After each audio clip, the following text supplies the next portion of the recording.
ఇండస్ట్రీలో మరో విషాదం చోటు చేసుకుంది. సీనియర్ హీరోయిన్ రాధికా శరత్ కుమార్ తల్లి, దివంగత లెజెండరీ నటుడు, రాజకీయ నాయకుడు ఎంఆర్ రాధా సతీమణి శ్రీమతి గీతారాధ సెప్టెంబర్ 21 రాత్రి చెన్నైలో కన్నుమూశారు. ఆమె వయసు 86 సంవత్సరాలు. కొన్ని రోజులుగా వయోభారంతో ఇబ్బంది పడుతున్నారు గీత. ఈమె మరణం రాధిక కుటుంబానికి మాత్రమే కాదు, సినీ పరిశ్రమకు కూడా తీరని లోటు. గీత మరణ వార్త తెలిసిన తర్వాత సినీ ప్రముఖులు, రాజకీయ నాయకులు ఆమె కుటుంబానికి తమ ప్రగాఢ సానుభూతిని తెలిపారు.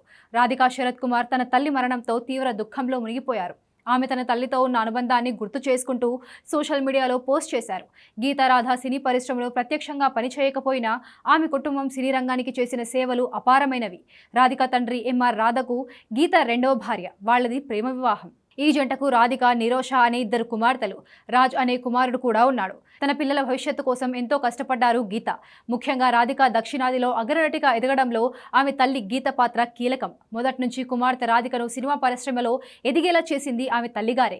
ఆమె నటిగా, నిర్మాతగా, వ్యాపారవేత్తగా ఎదగడానికి నిరంతరం అండగా నిలిచారు గీత. ఎంఆర్ రాధ మరణం తర్వాత గీత తన పిల్లలను ఒంటరిగా పెంచి పోషించారు. ఆమె తన కుటుంబానికి, పిల్లలకు ఎంతో ప్రేమను, బలాన్ని అందించారు. కష్ట సమయాల్లో ఆమె నిరంతరం వాళ్లకు తోడుగా నిలిచారు. ఆమె పిల్లలందరూ సినీ పరిశ్రమలో, ఇతర రంగాల్లో గొప్పగా రాణించారు. ఆమె ఆత్మకు శాంతి కలగాలని కోరుతూ సినీ ప్రముఖులు, అభిమానులు నివాళులర్పించారు.